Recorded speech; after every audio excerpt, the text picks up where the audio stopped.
So, I tried to pop in my 2-month-old contacts today to film, and they started burning my eyes. So I am currently not wearing contacts, and when I try to wear glasses, I get a funky little ring light. So, we're dealing with blind Therese, who had to do her makeup and curl her hair completely blind. Granted, the makeup turned out pretty okay. The hair, I have learned, I don't know how to curl my hair anymore. At least with a big barrel. Because I use a big barrel and I don't know what this is. Hey everyone, it's Therese and welcome back to my channel. Today's video is going to be me discussing my spoiler-free thoughts on Ballads of Songbirds and Snakes by Suzanne Collins. So I don't have like a super ton of a lot of things to talk about, but knowing my habit of babbling on and on and on despite being basically blind, like it looks like I have 4 nostrils right now when I'm looking at the viewfinder and like half an eye, we're just gonna go on with it. This is gonna be chaotic and I have another video to film after this.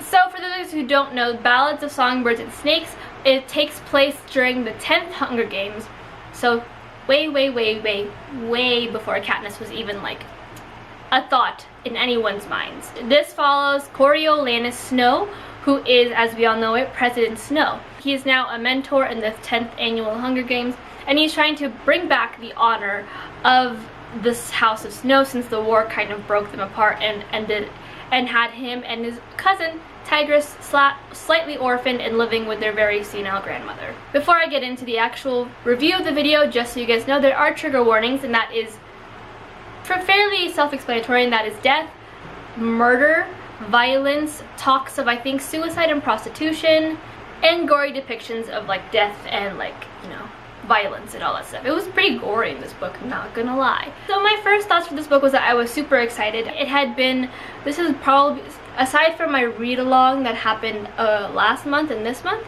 it had probably been like 4-ish, maybe, no, almost 8 years since I read the Hunger Games books. I was graduating high school, so I would have been 17 and I am now 23 now. Yeah, 23, 24. So it's been a minute since I picked up the Hunger Games. I was super, like I said, I was super excited. Everyone seemed to have a lot of like, I don't want to say dramatic because I feel like that sounds like I'm invalidating you, but I'm not. It was just very taken to the extreme kind of reactions in terms of like where this book is gonna go. Everyone thought Suzanne was gonna like find a way to glorify Snow and like make us like him and not feel so bad when he like for the things that he does. But like I wasn't too worried, considering that Suzanne Collins, given her track record, she has written specifically on like war and like the effects of war, just because it is a very personal topic for her, seeing her father go through the Vietnam War. So I wasn't terribly worried that she was gonna somehow write it in a way that we were gonna glorify Snow. I had a feeling that it was gonna be a way to where we kind of understood Snow in a sense that this is how he got to be where he was, and that doesn't excuse his actions, but it does make sense considering kind of the situation that this world, like our present world, has kind of put us in. I was also wondering as to what Snow's kind of aha moment would have been, like in terms of what got him from being a fairly innocent dude to suddenly being president of the entire like Pan Am, and what his actions led him to becoming this really devious and plotting dude. Let's start off with the things that I did like, and I actually should read my notes before I start talking. One of the things that I liked about this book was that it showed the after effects of war, and not from the people who did not fight from it, but the people who were in it and who saw the problems firsthand.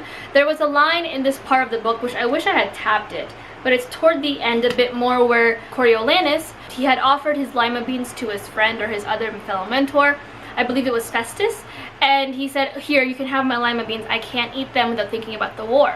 And Festus says, "Thanks, I miss breakfast, and for me it's oatmeal, because every time I eat oatmeal I get the overwhelming feeling to hide in a bunker." And I feel like that's kind of showing like bits of the PTSD that all of these kids have gone through that isn't really shown. Like, I get that we see a lot of PTSD with the victors throughout the Hunger Games, but we do see this PTSD kind of focus on these kids who grew up with a literal war, and seeing how they're trying to come back from it and like trying to see other ways of how the world can work, but struggling to it because all they've known since probably they were kids has been violence. I also really liked how you couldn't really empathize with Snow. Like, you had your moments when you like felt bad for him and you like understood where he was coming from, but at the same time what he was doing was just really kind of like not normal and something that only someone who is trying to rise to the top would do. But at the same time, you kind of get the understanding that he doesn't really know how the world works right now. He's still like, what, 16, 17 years old at this time? He's just trying to make a name for himself and like try to fix the life that they once knew about, but kind of lost during the war. And like along the way, he kind of loses that. And I like the fact that we kind of see that he's still a kid, and that just because he's this terrible human being doesn't mean that he was always this way. Life created him. But at the same time, we're not sitting here justifying and excusing his behaviors that he does in this book. There are some pretty bad behaviors in this book, let me tell you. I also liked how it kind of set the stage for the future Hunger Games. We see that this kind of Hunger Games situation was very informal, very very raw in its idea. They didn't really care about the Capitol's kids, and now that we see it fast forward like to the 74th and 75th games, we see these kids are getting fed more, they're getting actual training and getting the chance to like actually show people why they should be the winner. I like that it's kind of setting that up and setting up the tone for it, just to see like the grassroots of where it started, because I always wanted to know like how did this look before they got the fancy technology, when they first started this, like before everything they have now. And it was like, it wasn't nice per se, but it was interesting to see how this came about and how they, to kind of fit with the times, they evolved this terrible version of the games to be more modern, to be more attractive to audiences, even those who actually are in the capitals. I actually really enjoyed Sejanus as a character. Sejanus? I don't know. I think he kind of was a really nice foil for Snow and kind of showed Snow moments of humanity and moments of understanding, because Snow was very focused on being the winner, on taking them home, while Sejanus was just kind of uncomfortable with it, and he was kind of the voice of reason and trying to tell people like, hey, just I'm from the districts and this isn't okay, these are kids, these are people our age. We, like, if had the war not happened, we might have grown up with them and we shouldn't be treating them this way, we should be protecting them, their children. And I like that he proved to be a foil for Snow, who kind of doesn't understand why his friend feels this way, and how that there should still be some form of humanity in this attempt of like trying to prove a point to the districts to stop rebelling against them. Moving on to the things I did not like, my biggest problem with this book was the pacing. This is a 500-page book told in third person past tense, so there is some distance from the reader and the actual narrator, and sometimes I feel like the pacing was a little too slow for my taste. Not because it's in third person or that we're in the past tense, but there are instances where I feel like Suzanne tried to get a little too elevated with the writing style to kind of show that choreo was in this very elevated and high standing, but it didn't really work for me. I feel like it slowed the pace of the story down. It made it really hard to pinpoint not what was going to happen, but the trajectory of where the story was going to go. And I feel like there are definitely some scenes in here that could have been abbreviated and just made shorter, and it wouldn't have like damaged the story too much, or it could have been taken out entirely and it would not have taken out too much from the actual message of this book. Another thing I did not like was the distance. Like I said, this is told in third person past tense as to create kind of a distance between the reader and the narrator. This is pretty much a really good way to go if you're gonna write from a terrible person's perspective. Like if you looked at Lolita by Victor Nabokov, it's written in first person ongoing, same thing with Hunger Games, and we're really into the person's head and we get to see their thoughts and we start to empathize with them, even if what they're doing or thinking could potentially be really shitty. I feel like in Suzanne Collins' attempt to separate like dramatically from Snow, so no one empathized and no one really like felt for him or fell for him, we lost a lot of the things that would have made Snow interesting. I think Snow came off as really wishy-washy, and I would have liked to have seen more emotions from him, but he felt really like flat and just unsure about his feelings on literally everything because of that weird distance.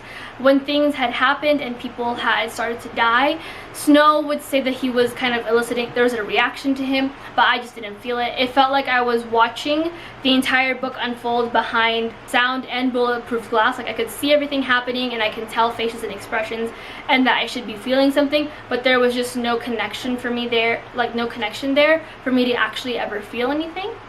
And the last thing that I kind of had an issue with, or like not an issue with, was the romance.